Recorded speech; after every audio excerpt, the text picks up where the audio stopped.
IVM. This episode contains references and descriptions of child endangerment, kidnapping, drugging, sexual assault, physical abuse, torture, suicide, and death. The acts of our subject today may shock or trigger our audience. We advise that you skip this episode entirely if you believe it would trigger you or upset you in any way. This podcast is not suitable for children. Listener discretion is advised. Have you ever wondered why women don't do more crime? Well, we're here to tell you there's misconduct all the time. Women are thieves and murderers. That's gross misconduct. Con artists, money launderers. Criminal misconduct. Financial fraud that's hard to track. Takes some planning, but still misconduct. Even breaching a contract. That's more civil though. It's misconduct. It's misconduct. We tell you all about women that suck. Things that make you say, what the? It's misconduct. Hello, and welcome to Misconduct. This is a podcast on which we talk about criminal women, usually Indian. And on some days, our job is genuinely super fun. We talk about con women, women who've just been a little reckless and stupid. But on other days, like today, we find no pleasure in telling you about some truly awful, disgusting women.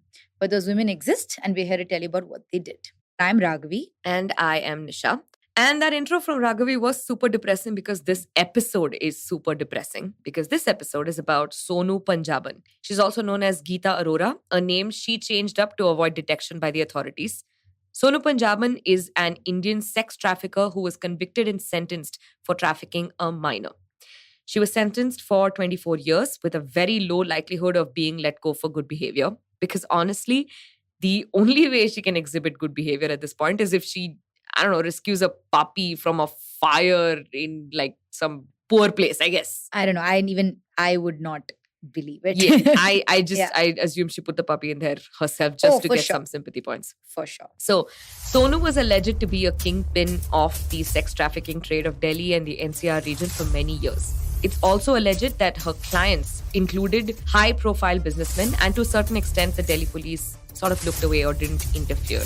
Her employees, and I use this phrase with all the disgust that I can muster, her employees comprised of aspiring models and actresses. Why do you use the word employees at all?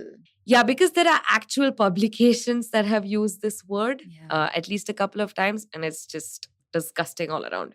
Yeah. She's also employed a large list of henchmen whose jobs included protecting these women and escorting them to places like Kolkata, Mumbai, Rajasthan and Punjab. Now, the thing with Sonu is we wouldn't have this specific type of disgust on our faces if the women she trafficked had some degree of agency in this matter. We've covered it, just a few episodes ago. Sex workers can be treated like humans, given respect and dignity if it's their choice. Yep. At least to a large extent. But there is a lot of evidence in Sonu's case to confirm that none of these women were there consensually. Many of them were minors. Sonu Punjaban was arrested in 2007 under suspicion of contravention of the Immoral Traffic Prevention Act. But in a few weeks, she received bail and was set free. She was arrested again in 2008 for a similar offense, set free again. Of course. You wouldn't believe it. She was arrested again in 2011. Guess what happened? She faced trial as she was supposed to and was sentenced for a period that's appropriate to the crime she committed. All right. No, she was let go again. So in 2017, her last arrest was for the trafficking, drugging, torture and abuse of a minor girl. For this, she was finally convicted and jailed for 24 years in Tihar jail in Delhi. In July 2020, Sonu was convicted under various provisions of the Protection of Children from Sexual Offences Act 2012, or as it's commonly known, POSCO. She was found guilty of administering drugs forcefully to a minor girl, selling her for sexual exploitation, and keeping her locked up and torturing her ruthlessly. When informed of her sentence, that is her 24 years in jail, Sonu attempted suicide while still in Tihar jail just hours after the conviction. She was rescued, hospitalized, and eventually shifted back to jail to spend the rest of her sentence. Now, this is the sort of story that's going to just grab you by the shoulders and violently shake you, Yep. right? I'm sure you have heard our disclaimer earlier, but we would like to reiterate there is a lot of triggering material in this episode, including details regarding trafficking and abuse of minors. It was a tough time just scripting it all together and even just doing this episode. This episode, this podcast, and definitely this episode is not suitable for children. For all other listeners, please exercise your discretion. Sonu Punjaban grew up with the name Geeta Arora. She was born in 1981, making her about 39 to 40 years old today. Some sources say that she did not study past 10th grade, but I really don't know how reputable these sources are. Her father, whose name apparently was Om Prakash Arora, may have been an auto rickshaw driver, but again, no verifiable sources. The rest of her early life is a mystery, and we actually have no idea what series of events made her the person that she is today. In fact, we sort of see this as a disservice to the general public, that is, not knowing enough about her early life, especially, as a child or a teenager, because there are many, many psychiatric and criminology theories which are developed and researched, by renowned experts, specific to child abusers and in general abusers, and some of these theories are applied for criminal profiling, which is what the law enforcement officers do when they want to understand what kind of, a person might have committed a particular kind of crime. And this is helpful because it helps figure out who a potential suspect can be. And in the right hands, criminal profiling can be very useful. Maybe it's not public. Maybe it is privately available with the law enforcement. We can only hope they're using this kind of information. That we don't have that kind of info. So us and you will not really know why Sonu Punjaban did the things that she did. Instead, we have for you a very elaborate analysis about her love life. This is incredibly frustrating because the media just did so much coverage focusing a lot on Sonu's boyfriends. Yep. It was said, and I quote, that she always had a fascination for bad boys. It is also said every man who came into her life had died. Well, it's true. Well, Sonu Punjaban was involved with a series of small-time gangsters throughout her life, either romantically or platonically. Back when she was still Geeta Arora, she used to work in a beauty parlor. At this time, she was supposedly dating a man named Vijay Singh. Vijay was allegedly a small-time gangster in Delhi. She married Vijay in 2003, but it was a very short-lived marriage. Oh, why? Because Vijay was shot down a little later that year by a special task force that was set up by the UP police. Okay. But Vijay helped out with something before he died. He gave her certain contacts that worked in the flesh trade. So it's not clear whether he expected Sonu to sell herself or, for her to set up a sex trafficking ring. But she had all these contacts now, and I guess she found her day job boring, so she gave these numbers a call. Oh, man. She then married a man named Deepak. Deepak too was a small-time Delhi-based gangster. He may have been a car thief. Oh. I don't know, some like Nick Cage in Gone in 60 Seconds. What? You watched that movie? No, I looked up car heist movies and this was the first one that came up. It makes sense. It was either this or Italian Job. So I feel you. Also another movie I have not seen. Oh, okay. I should have just said Doug Judy from Brooklyn Nine-Nine. You could have said that. Or, I don't know, Herbie Fully Loaded. Do they steal that car? I don't remember. I just remember Lindsay Lohan's in it. Okay. You know what car movie I have seen? What? Tarzan the Wonder Car. Of course. This is our one joke for the episode. It's done. Over. It's over. Anyway, Deepak jacked cars and resold them, it looks like. Also, Deepak was killed in 2004 or 2005 in Assam through a police encounter. So that's husband number 2 down. All right. So at some point, she married a man named Hemant Sonu. Hemant ran a small illegal trafficking ring in Delhi with some very well-off clients. His operations also extended to Punjab and Rajasthan. So aiming high, I guess. It's also possible that he was wanted for a high-profile murder case. We don't have many details about that case itself. Also irrelevant right now. Yeah. Now, Hemant too died in a police shootout in April 2006. In fact, it was a special cell on the Delhi-Gurgaon border that was looking for him. So we can assume he was wanted and was also being monitored definitely by the police. Strangely feels like some pattern. Yeah. This would make a good movie if it wasn't such a depressing story. Just before his death, by that I mean Hemant's death, Sonu actually started calling herself by the name Sonu Punjaban. It's likely that she took this name as a means of protection so everyone would know who she was, like his wife, and also who she was affiliated with. Sources also say that she genuinely loved Hemant, which could be another reason she took his name. But there are other sources that say this name helped sort of hide her Like all her IDs would probably say Geeta Arora, and this her street name would be Sonu. Right. In any case, Hemant's death actually created a power vacuum in the industry. So Sonu generously stepped in to pick it up after him. So we do know one more detail about Sonu. She had a young son at the time named Paras. Paras largely grew up with his grandmother Veena, that is Sonu's mother. Paras went to a very upscale school in Delhi. How do we know this? Because his school fee receipts were apparently submitted as a proof that Sonu had lived an affluent life. Okay. Publications at the time also focused on how pretty she looked. Aha. Will we ever Obviously. escape this? One such publication wrote about how spectators outside the courtroom were talking about how unusual it is that a pretty girl did something so horrible. I want papers to get over this, man. Yeah. Like, it's in our theme song, women are thieves and murderers. But also, what does it matter how you look? I feel like this is similar to a Ted Bundy, right? Like, he's so handsome. How could he have He did though. That's true. But also, Ted Bundy got a lot of erotic mails when he was in jail. Did. Yeah. When People he were was in desperate to jail. marry him. Yeah. One news outlet also described her as high maintenance because she lined her eyebrows, wore mascara, and preferred a bright shade of lipstick. That's me right now, by the way. Literally right now. I can see my lipstick in the video. Why was this mentioned? Because apparently she looked very haggard at the time and she was in courtroom for her trials. So that's why it's important, I guess. Okay. To quote, the publication said, here in the courtroom, her lips looked chapped, her eyes sullen, and she hadn't shaved her legs in months. The rigors of prison life were evident. It's making me throw up in my mouth. Wow. That's She great. hadn't shaved her legs in months. What is your... Okay, I'm gonna have to really rein it in. We're not even like... We haven't even barely gone scratched past the surface. Yeah, there is one more thing that you want to tell you. She may have had a substance abuse problem. So when in jail, she apparently underwent a drug rehabilitation routine. There are other sources that say that she was drugged out for the period that she was in prison. So it's a little conflicting, two separate sides of a story. We can't reconcile it, because we haven't interviewed anyone who was in the prison with her.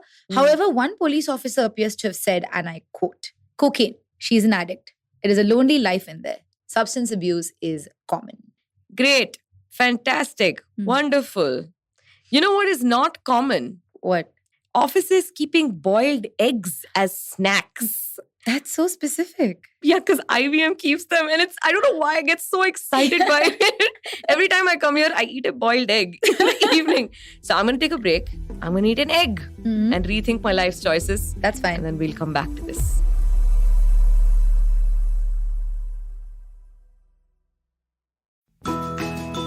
We face 100 dilemmas every day while raising our children and nurturing our families. Why not let science help us make informed decisions to solve our dilemmas? Hi, I'm Devi Shobha. And I'm Meghna.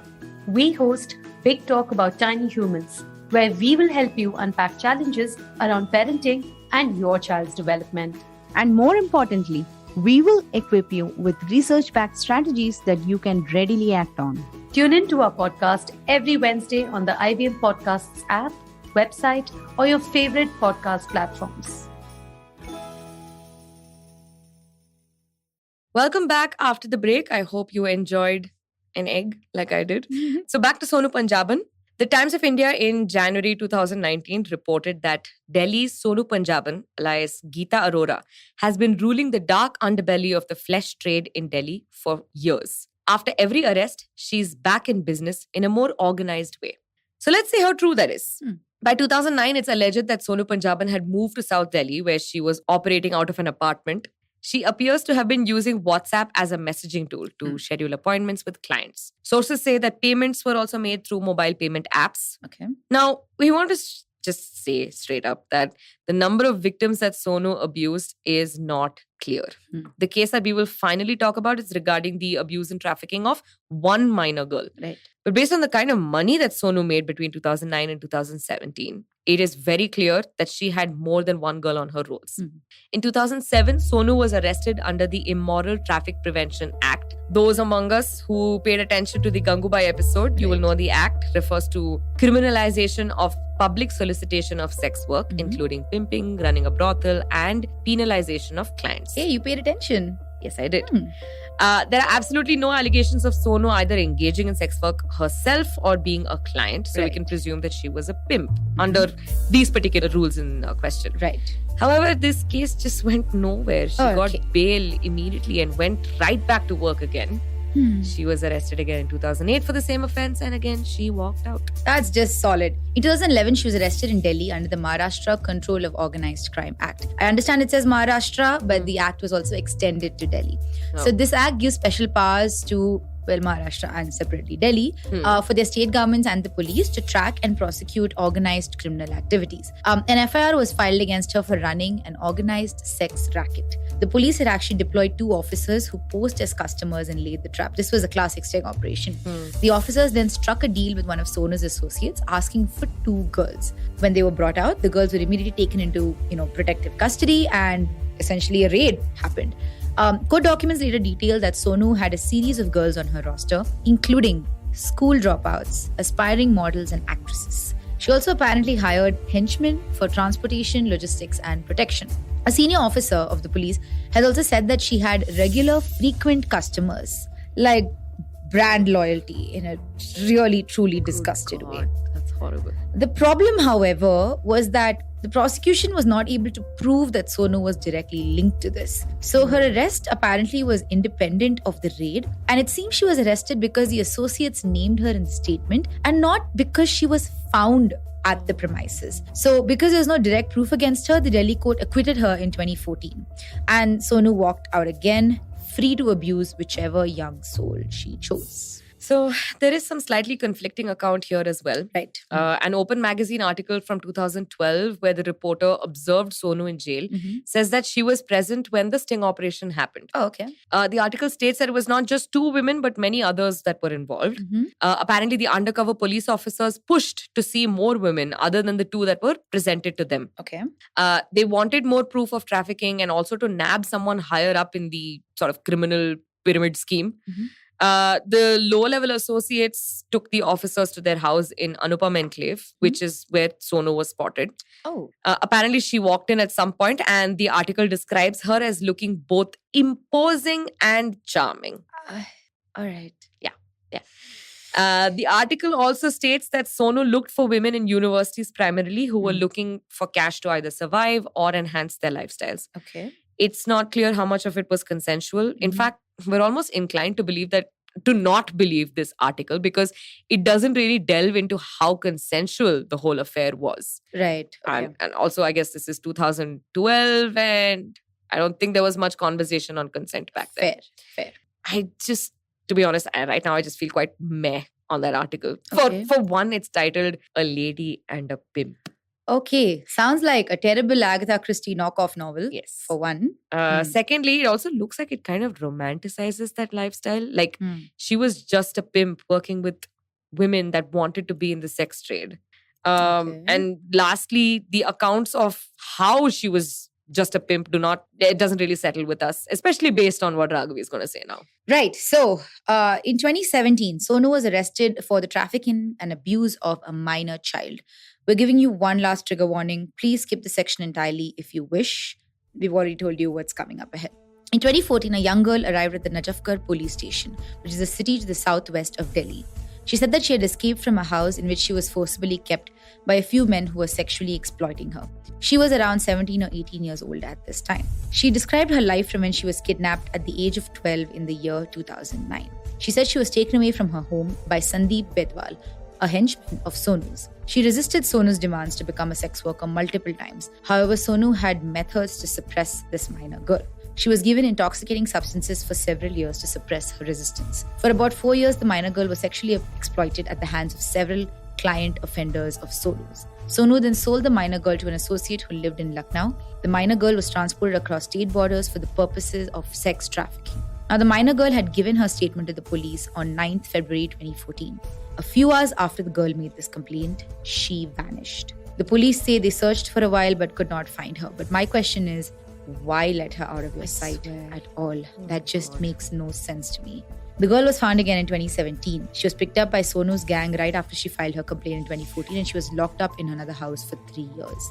In these 3 years, the girl was pushed to near starvation. She was also sold to be abused to more than 12 people. Now, I want to clarify something here. I know you said the words trafficking and sexual exploitation and sex work here, but that's because these are the words that are used in the news reports. But really, I don't know why publications shy from this. The right word to use here is rape. Yep. There's no child, no minor that can ever consent to sexual activity. And no, a child that looks or acts mature cannot consent to sexual activity either. Yeah. And child sexual abuse has long-lasting side effects, often severely impacting how the child maintains relationships with any of their family, friends, or partners for years together. So this minor child, despite what multiple articles say, was not a sex worker. She was a rape victim and had been for many, many years. We want to read out an excerpt from the court decision to help drive this home. The accused not only purchased a victim for prostitution, but she also brutalized her to make her surrender to her demands. She forcibly administered drugs to the victim so that she could not resist a customer. The modesty of a woman is next to her soul. How can a woman outrage and brutalize the modesty of another woman who is a minor in such a horrific way? The shameful deeds of Geeta Arora, alias Sonu Punjaban, deprives her of any leniency from the courts. A person, irrespective of gender, who does such horrific and terrible acts has no right to live in civilized society, and for her, the best place to live is within the four boundaries of the jail. The convict crossed all the limits to be called a woman and deserves severest punishment provided under the law. From the court documents, we also know that the girl was tortured. She was locked up without access to food, water, or a toilet. She was put away like this, especially when she misbehaved. Sonu allegedly rubbed chili powder on the girl's body and in her mouth as a punishment for not abiding by Sonu's rules. Oh God. The court later observed that Sonu did this in order to create fear in the child's mind that she should act as per her wishes, otherwise be ready to face brutality. A lot of the details around the case are not publicly available, and it may have been sealed because it involved a minor child. Right. Fair. It may also have been to protect her identity. But in any case, this was an extremely upsetting account, and it was very difficult for us to recount this as well. Yeah. Sonu was finally arrested in 2017, and this time the arrest stuck. She was booked under multiple regulations, the Immoral Traffic Prevention Act, of course. The relevant provisions here are for procuring a minor woman, promoting a minor for the function of prostitution. She was also charged under the Protection of Children from Sexual Offences Act 2012, or the POSCO Act. POSCO exists to protect children from a slew of sexual offences and introducing child-friendly judicial mechanisms for dealing with such offences. Right. The provisions under POSCO that were invoked apply to the trafficking of a minor, intoxicating a minor, wrongful confinement, and conspiracy to traffic. Considering the seriousness of the charges, the prison time, if fully realized, could easily be about 50 years. And deserved. So there's one incredibly audacious thing that I want to mention here. It is that at the time of, the media reporting, the papers often talked about how Sonu was a mastermind, a criminal, she was a kingpin, etc. Sure, words that I guess sensationalize it in a way, but also add some weight to the kind of stuff that she did. So it's all true. But there was another underground narrative which I found in a few random articles, which seemed to have been pushed out by Sonu herself or maybe even her lawyers, which was that, at home she had an age 60-year-old mother. I think she was diabetic, something along that line. She had a young son, as you mentioned, and a brother who was HIV positive.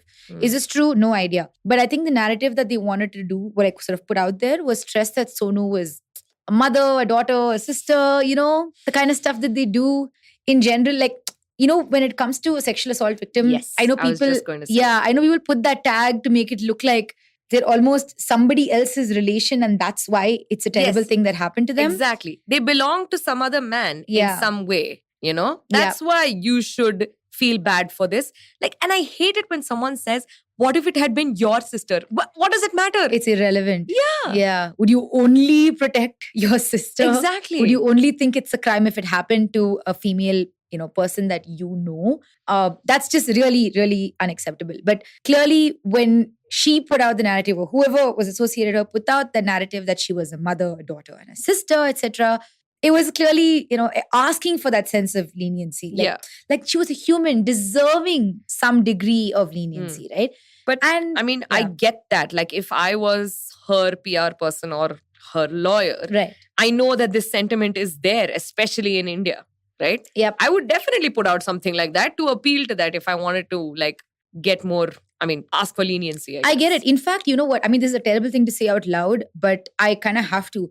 Most rape victims can really only get any kind of justice if they play the perfect victim. Yeah. They have to be the perfect daughter, sister, whichever it is, mother. They have to have that. Like if she was orphaned, didn't have a family, or was abandoned by her family, whatever it is, she would not have that level of support. Yeah. She has to be meek. In court, she has to show sadness. Yeah. At the time of it's not a event, person who can appear in court. Like take Nirbhaya's case, for example, right? Yeah. She was called India's daughter. exactly. There is that attachment, like this person has to be something else entirely. An imperfect victim cannot be a part of the narrative. Yeah. And it's really, really awful that Sonu flipped that narrative for herself. If she did indeed put out, this entire story to make it, appear that she was human, so to speak, we'll know it backfired clearly. So we'll know how that happened. Yeah. So while the case was being deliberated in January 2019, Sonu was attacked by anonymous criminals in East Delhi while she was driving back home early morning. Okay. At this time, she was out on bail, which was granted. Why? Oh, we'll tell you why. Mm-hmm. So Sonu applied for bail multiple times between 2018 and 2019. Right. Now, generally, bail is not granted for these types of offenses. Yep. Also, why would you give her bail? I don't know. Especially considering the nature of her past criminal activity and her close associations with other criminals. As a past criminal, she was also at flight risk. Oh, yeah. Meaning she could have just gone off and hidden somewhere or even just secretly left the country. She was rich enough to, achieve this. Also, just to add to this, if she was supplying these girls to high-profile clients, would it not be in their interest to get her out of the way? Yep. Because they would do anything possible either to send her out of the country or, they might be the ones that ordered the attack. Epstein? Yeah, indeed. So, but essentially Sonu used two medical reasons to get bail. One was for a knee surgery, a meniscus tear or some such. The other was on suspicion that she might have cancer. Cancer finally giving something back to the community. Oh. Thank you, Raghavi. That was two jokes somehow we fitted into this episode. An amazing dark joke right there. I love it. Anytime. So in both cases, the prosecution requested that she be treated in jail or at least sent to the government hospital. Right. But she insisted on a private hospital. Okay. And at that time, the courts didn't see any issue in granting her this request. So that's essentially how she was out on bail. Cool. In any case, in January 2019, the police received information about a shooting near Geeta Colony Pushta in East Delhi around 4 a.m. 3 armed attackers stopped Sonu's car and tried to shoot at her. Okay. It's not clear why they fled the scene without completing the task, and Sonu escaped unhurt. At the time, the police said a case was registered, CCTV camera footage was being swept to understand clues about the attackers. Sonu appears to have said it was her enemies that were trying to silence her. Okay. But yeah, it could have, as you said, it could have been a client who just wanted to keep her mouth shut. In any case, the police said it was hard to verify her claims because A, there was no physical evidence of the shooting. Right. B, she wasn't actually injured, so no evidence could be gathered there. And C, there were many inconsistencies in her statements. Okay. So this case just died within a few days. All right. Let's take a quick break here. And when we get back, did she have her day in court? Yes, thankfully she did. We'll see you on the other side.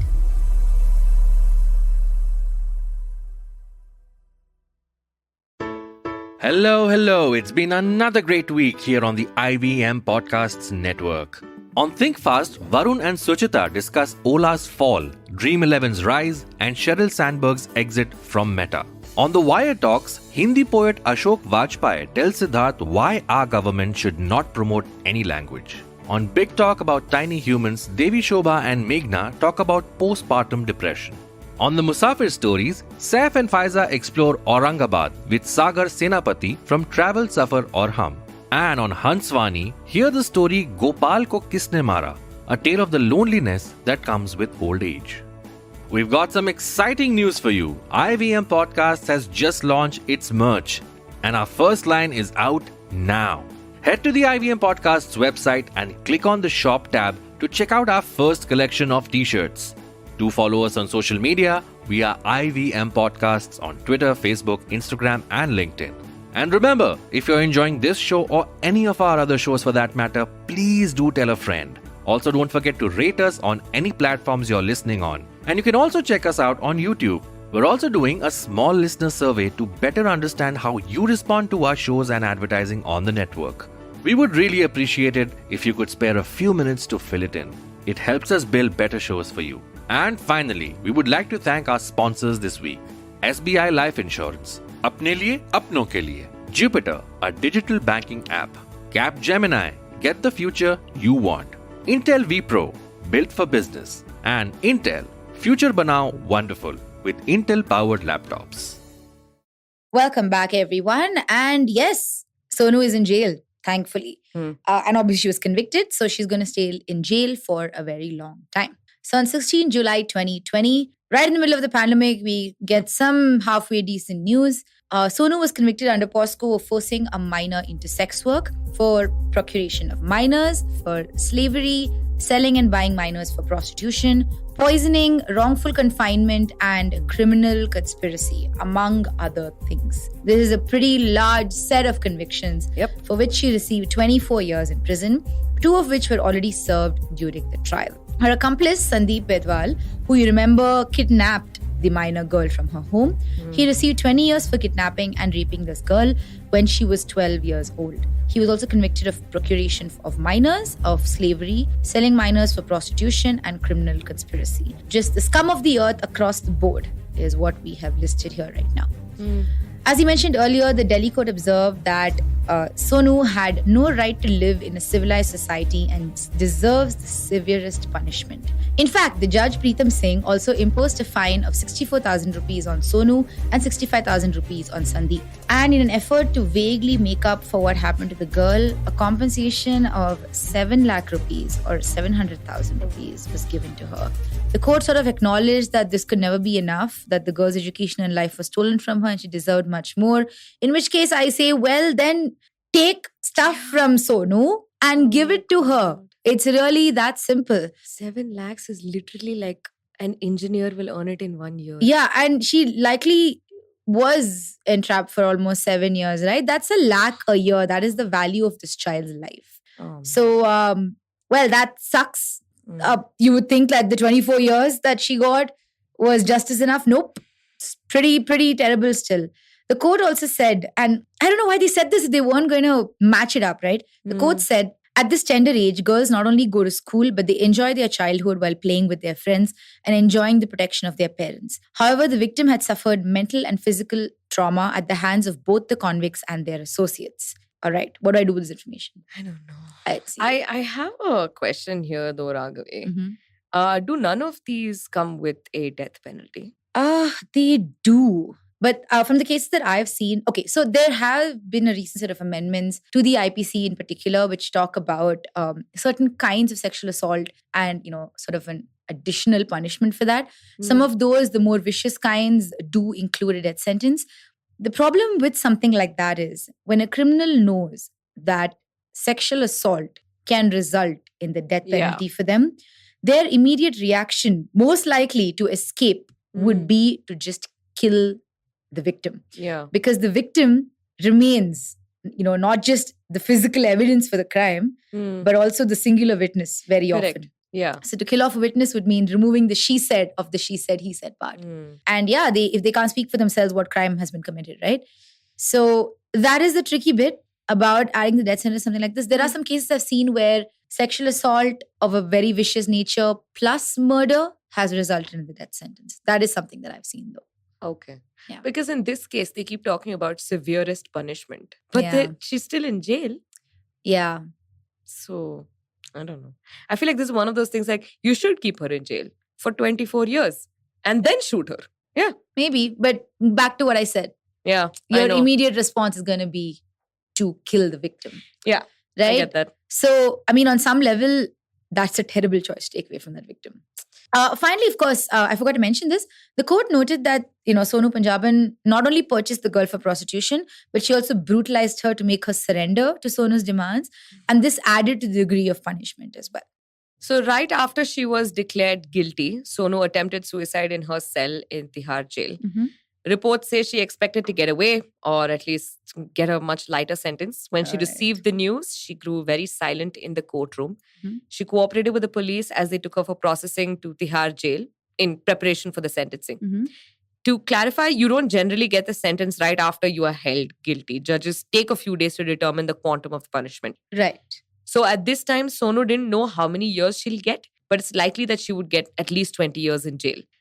Reports say that when she returned from court on that evening, she consumed an overdose on medication that she was prescribed at the jail hospital. Okay. She then complained to the jail officials that she had a feeling of uneasiness, which is when the pills were discovered. She was taken to a dispensary in the jail initially, but her condition did not get better. The Director General of Tihar Prison, Mr. Sandeep Goel, said, and I quote, "We shifted her to Deen Dayal Upadhyay Hospital for better medical attention. She remained under doctor's observation and was brought back to the jail after her condition stabilized and she was discharged. We still don't know what medicine she consumed. Prima facie, it appears she had collected medicines given to inmates for fever, headache, and other minor health issues." So based on this, it is likely that she did not actually OD on medication that was prescribed, but she may have acquired other drugs, right? Alternatively, the prison director was just probably embarrassed to, really state how she was Yep. given enough drugs to potentially kill her, especially from the jail hospital. Aren't all prisoners on like suicide watch usually? Like any one of them could just crack, especially those that are super close to their sentencing date. So they should have really kept a better watch on her. Yeah, they should have. Actually, not all prisoners are on suicide watch, but then it kind of makes sense. It's like you said, especially when she's so close to being Yeah. sentenced. That would kind of make sense. But yeah, like the director said, eventually her condition did stabilize. And yeah, like we also said, she was sentenced for 24 years in prison.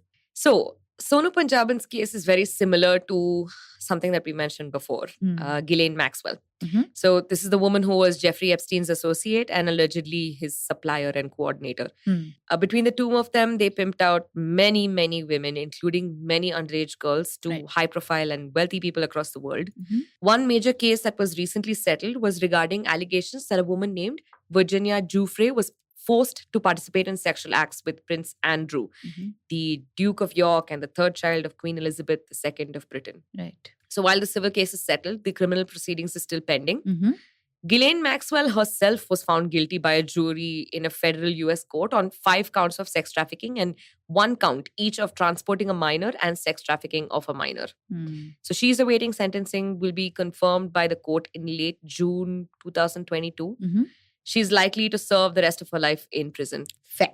Jeffrey Epstein, on the other hand, died on 10th August 2019 in his jail cell in New York. Mhm. The official report says it was suicide, but come on, I think we all suspect foul play here. Yeah, how convenient Yeah. that just before he was going to take the stand and probably give up a bunch of his clients. Oh, yeah.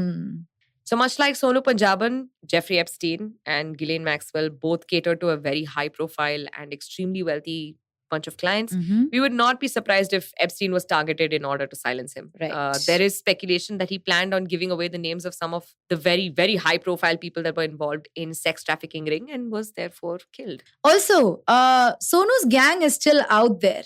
Mm. So from the 2000s, they were basically just, sort of emboldened by the fact that Sonu had so much power and influence. In September 2020, just months after her conviction, I mean, come on, have some shame. The 2 members of her gang that were nabbed for swindling money from a bunch of people while claiming to provide at-home spa services. So to quote from, the article we picked this up from, according to Noida police, the suspects would allegedly lure customers on the pretext of providing women for spa services at home. They would take the women with them in a car and meet prospective clients at a pre-decided location where they would take the money from them in advance through e-wallets. Then they would demand an additional amount for security charge. If the victims refused, they would assault them and take the money or their valuables forcefully and flee the spot. These are the acts of a gang whose leader has been sentenced to jail. That is the audacity. Right. I can only presume that she's put in, protections for them. And that's why they are in this position. Which congratulations to everyone involved. And that brings us to the end of our episode. Thank you, listeners, for being here on this horrible, horrible ride. We promise to give you lighter things as well so that you don't feel super depressed. but some of our other episodes are not as depressing. So please go and listen to us on all platforms. We're on the IVM Podcast Network. Wherever you listen, go ahead and listen. If you want to listen specifically to a depressing episode, we did cover Renuka Shinde and her family who kidnapped and killed several children. Yeah. We struggled through that episode, but we were able to, sort of put together some information that you could use to understand when children are potentially being abducted. Yes. Maybe that'll be helpful to you. But yes, like Nisha said, hopefully next week's episode is not like this. Yeah. We can put in some jokes, maybe, I don't know. On a separate note, merchandise. If you want our merchandise, there is a survey in the link, the thing below, in the description. Yes. Tell us what you would like and we'll see if we can put something together with enough interest. Also, Nisha. Yeah. Remember how the last few times I said, hey, maybe our fans should be called miscondues. Yuck. Well, you can now suck it because somebody likes the name. Oh my God. Yeah. That one person can stop listening to us. Hey, no, please. Don't go. I hate that name. Don't go. You know what? Fight me on Instagram, man. Come on Instagram. Fight me. I'm on the Instagram page, Misconduct Pod. Not going to tell you where I actually am. Yes, but Misconduct Pod has all the true crime content, updates on podcasts, many, many reels. I also danced in one of them. Good God. That's true. Cannot believe you guys voted for that. It was a unanimous yes. We didn't post the very last bit. It was a 92% yes for Nisha to do the jiggle dance. Wow. I don't think I've ever got 92% in anything. Did you also know, guys, we got copyright claimed on that? Yeah, so do follow us on Instagram and leave reviews everywhere on Instagram, on Apple Podcasts. Put a star on Spotify. Yes. Buy a star. Name it after our Misconduct Pod. I would love that. And all those kind of exciting things, a lot more good fun stories coming up. And we will see you on the next episode of Misconduct.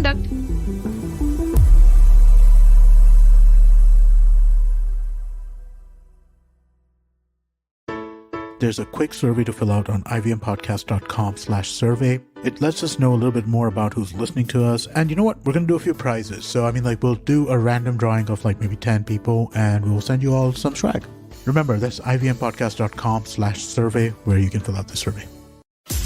Namaste, this is Cyrus Brocha. I am part of the government cancel culture program to remove rubbish off all the different streams available. So what we have is all the collected rubbish we put together on our show. It's called Cyrus Says. It's on IVM Podcast. You have to watch it and listen to it. It's on our app. It's on our website. It's on the YouTube channel. It's on Facebook. There are many different ways. Don't bother me and ask me how. You have to find out. We talk to different personalities. Many of them are known. Some are just people we meet downstairs and invite them up for chai. But the point is, it's fun and it's very therapeutic. So please join in and listen to Cyrus Says.